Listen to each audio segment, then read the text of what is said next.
Hello friends, welcome to kitchen art.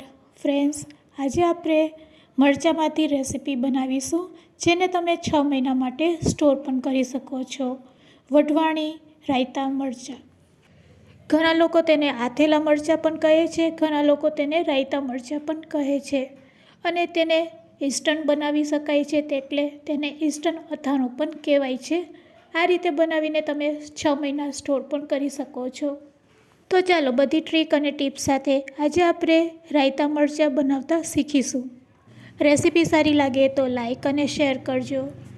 મારી channel ઉપર નવા હોય અને મારી ચેનલને હજુ સબસ્ક્રાઈબ ન કરેલ હોય તો સબસ્ક્રાઈબ કરી બાજુનું બેલ બટન દબાવવાનું ભૂલશો નહીં, જેથી કરીને તમને મારા નવા વિડીયોનું નોટિફિકેશન મળતું રહે. રાયતા મરચાં બનાવવા માટે સૌપ્રથમ અહીંયા આપણે ફ્રેશ અને તાજા મરચાં લેશું. ફ્રેન્ડ્સ, આ મારા ગાર્ડનના મરચાં તોડેલા છે. તો વઢવાણિયા મરચાં આ પ્રકારના હોય છે, તો તમે તે બજારમાંથી લઈ શકો છો. તો એક વસ્તુ ધ્યાન રાખવાનું કે જ્યારે પણ રાયતા મરચાં બનાવવા હોય તો ફ્રેશ મરચાં લેવાના, તેને સારી રીતે ધોઈ લેવાના, કોરા કરી લેવાના અને કોરા કર્યા પછી જ આપણે આગળ વધીશું. ફ્રેન્ડ્સ, ક્યારે પણ આ રીતના ભૂંગળિયા મરચાંમાંથી અથાણું નહીં બનાવતા, કારણ કે આ મરચાં ઉપરથી કઠણ હોય છે, અંદરથી વધારે સોફ્ટ હોય છે, જેના કારણે અથાણું જલ્દીથી બગડી જાય છે. તો અહીંયા મેં 200 ગ્રામ વઢવાણિયા મરચાં લીધેલા છે અને તે તીખા હોય છે. તેમાંથી હવે આ મરચાંને આપણે પહેલાં કટ કરી લેશું. જો તમારે મરચાંને ચાકુથી કાપવા હોય તો ચાકુથી કાપી શકો છો અને કાતરથી પણ કાપી શકો છો. તો આપણે પહેલાં ઉપરના દાંડલાને પહેલાં દૂર કરી લેશું અને પછી કાતરથી તેને 2 ટુકડામાં કટ કરી લેશું અને પછી ફરીથી તેના 2 ટુકડા કરીશું. તમારા હાથ તીખાસવાળા ન થાય તેના માટે તમારે કાતરનો ઉપયોગ કરવાનો, અને જો કાતર ન ફાવે ચાકુથી કરવું હોય તો પહેલાં હાથમાં તેલ લગાડી લેવાનું અને પછી બધા મરચાંને આ રીતે ટુકડામાં કટ કરી લેવાના, તેના દાંડલાને દૂર કરી લેવાના. આ રીતે આપણે બધા મરચાં છે તે કટ કરી લેશું. મારી પાસે લાલ મરચાં પણ છે, તો હું લાલ મરચાં પણ તેમાં એડ કરવાની છું. તો અહીંયા મેં બધા મરચાંને આ રીતે ટુકડામાં કટ કરી લીધા છે. હવે આપણે મિક્સિંગ બાઉલ લેશું અને મિક્સિંગ બાઉલમાં આ મરચાંને એડ કરી દઈશું. આ રીતે મિક્સિંગ બાઉલમાં લીધા પછી તેમાં આપણે 1 ચમચી જેટલું મીઠું નાખવાનું છે અને અડધી ચમચી જેટલી હળદર નાખવાની છે. મીઠું હળદર નાખીને આ મરચાંને આપણે આ રીતે હલાવી લેશું. ચમચીથી હલાવ્યા પછી તેને આપણે આ રીતે શેક કરી લેશું.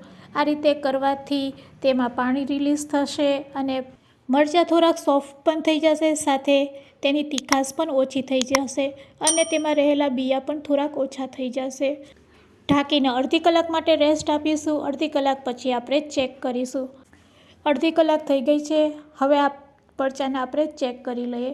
તો ફ્રેન્ડ્સ, તમે જોઈ શકો છો કે અહીંયા મરચાં છે એ સરસ મીઠા સાથે પલળી ગયા છે. બસ હવે આપણે એક પ્લેટ લેશું અને પ્લેટ ઉપર આ રીતે પેપર રાખી અને બસ પેપર ઉપર આપણે આ મરચાંને આ રીતે પાથરી દઈશું.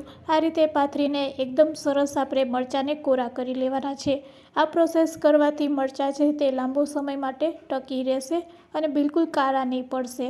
તો ફ્રેન્ડ્સ, હવે આ મરચાંને આપણે થોડીક વાર માટે આ રીતે જ રહેવા દેશું. ત્યાં સુધી તેના માટે એક સ્પેશિયલ મસાલો બનાવવાનો છે, તે બનાવી લઈએ. આ મસાલો બનાવવા માટે આપણે પેનમાં 1 ચમચી જીરું, 2 ચમચી વરિયાળી, 1 ચમચી મેથીના દાણા અને 2 ચમચી આખા ધાણા લેશું. બસ હવે આપણે ગેસની ફ્લેમ ચાલુ કરીશું અને 2 મિનિટ માટે તેને મીડિયમ ફ્લેમ ઉપર આપણે શેકી લેશું. ફ્રેન્ડ્સ, આ રીતે મસાલાને શેકવાથી તેમાં રહેલો મોઇસ્ચરનો ભાગ દૂર થાય છે અને ગ્રાઇન્ડ કરતી વખતે મસાલો પણ ઝડપથી ગ્રાઇન્ડ થઈ જાય છે. 2 મિનિટ થઈ ગઈ છે. હવે આપણે ગેસની ફ્લેમ બંધ કરી દઈશું. શેકેલા મસાલાને પ્લેટમાં કાઢી લેશું અને ગરમ પેનમાં આપણે 4 ચમચી રાઈના કૂડિયા એડ કરશું અને તેને ગરમ પેનમાં જ આપણે શેકવાના છે, જેથી કરીને તેમાં રહેલો મોઇસ્ચરનો ભાગ પણ આપણે દૂર કરી શકીએ. તો ફ્રેન્ડ્સ, ફક્ત રાઈના કૂડિયાને જ આપણે અલગથી શેકવાના હતા. તો અહીં આપણા રાઈના કૂડિયા છે એ આ રીતે ગરમ પેનમાં તમે શેકી લેશો એટલે તેમાં રહેલું મોઇસ્ચર પણ દૂર થઈ જશે. જો તમારે 6 મહિના માટે આ અથાણું સ્ટોર કરવું હોય તો મસાલાને શેકી અને પછી જ તેને ગ્રાઇન્ડ કરવાનો. તો મસાલો આપણો સરસ ઠંડો થઈ ગયો છે. આ મસાલાને મિક્સર જારમાં આપણે એડ કરીશું અને મિક્સર જારમાં તેને ગ્રાઇન્ડ કરી લેશું. તો ફ્રેન્ડ્સ, ગ્રાઇન્ડ કર્યા પછી તેને આપણે મોટા વાસણમાં કાઢી લેશું, જેમાં આપણે રાયતા મરચાં બનાવવાના છે. તો ગ્રાઇન્ડ કર્યા પછી આ રીતે મિક્સિંગ બાઉલમાં આપણે તેને કાઢી લેશું. શેકેલા રાઈના કુરિયા પણ તેમાં એડ કરી દેશું. બંને વસ્તુ એડ કર્યા પછી હવે તેમાં વચ્ચે આપણે આ રીતે ખાડો કરીશું અને ખાડામાં આપણે અડધી ચમચી જેટલી હિંગ એડ કરશું. હિંગ એડ કર્યા પછી હવે આ મસાલામાં આપણે તેલ એડ કરવાનું છે. તેના માટે આપણે ગેસની ફ્લેમ ચાલુ કરીશું. પેનમાં આપણે સિંગ તેલ એડ કરીશું. અડધી વાટકી જેટલું સિંગ તેલને આપણે ફૂલ ગરમ કરી લેશું. તેમાંથી ધુવારા નીકળે તેવું આપણે ગરમ કરવાનું છે. તેલ એકદમ સરસ ગરમ થઈ જાય પછી તેને ઠંડુ કરવાનું છે. નવશેકું રહે એટલે તેને આપણે મસાલામાં એડ કરી દેવાનું છે. તો અહીંયા તેલ સરસ એવું ગરમ થઈ ગયું છે અને તેલ નવશેકું ગરમ રહે ત્યારે તેને આપણે મસાલામાં એડ કરી દઈશું. આ રીતે મસાલામાં એડ કર્યા પછી ચમચીથી એક વખત આપણે મસાલાને હલાવી દેશું અને તેને થોડીક વાર માટે ઢાંકી દેશું, જેથી કરીને એકદમ સરસ સ્મેલ છે મસાલાની તે આ રીતે કરવાથી મસાલામાં બેસી જશે. હવે આપણે છીબું છે તે ખોલી લેશું અને જ્યારે પણ કોઈ અથાણાં બનાવો ત્યારે તેમાં મીઠાનું પ્રમાણ વધારે જ હોય છે. તો 1 ચમચી જેટલું મીઠું નાખશું. અડધી ચમચી જેટલી હળદર નાખી દેશું. અહીંયા આપણો મસાલો રેડી છે. હવે તેમાં આપણે મરચાં નાખીશું.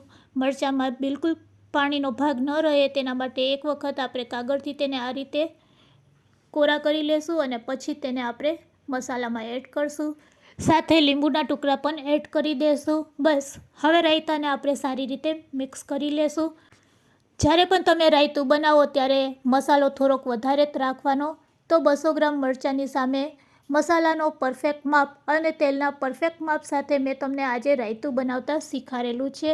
હવે આપણે છેલ્લે એવું ઇન્ગ્રીડિયન્ટ્સ એડ કરવાના છે કે જેનાથી તમારું આ રાયતું 6 મહિના સુધી બિલકુલ બગડશે નહીં.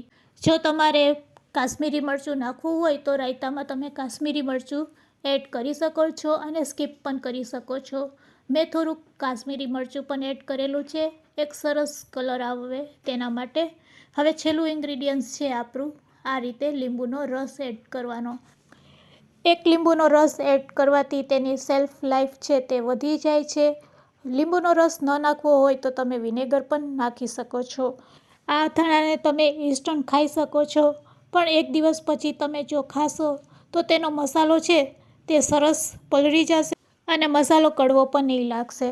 હવે તમારે તેને સ્ટોર કરવું હોય તો કઈ રીતે સ્ટોર કરશો? તો કાચની બરણીને સારી રીતે ધોઈ કોરી કરી તરકે તપાવી લૂછી અને પછી તમારે આ અથાણું તેમાં ભરી દેવાનું અને આ અથાણાને થોડુંક દબાવીને ભરવાનું. આ રીતે તમે કરશો તો તમારું અથાણું છે 6 મહિના સુધી બિલકુલ બગડશે નહીં. તો ફ્રેન્ડ્સ, આજની શીખાડેલી ટિપ્સ તમને કેવી લાગી તે મને કમેન્ટ્સમાં જરૂરથી કહેજો. આ વિડીયો તમે ક્યાંથી જોઈ રહ્યા છો તે પણ જરૂરથી કહેજો. રેસીપી સારી લાગી હોય તો તમારા ફ્રેન્ડ્સ, મિત્ર અને ગ્રુપમાં શેર કરવાનું ભૂલશો નહીં.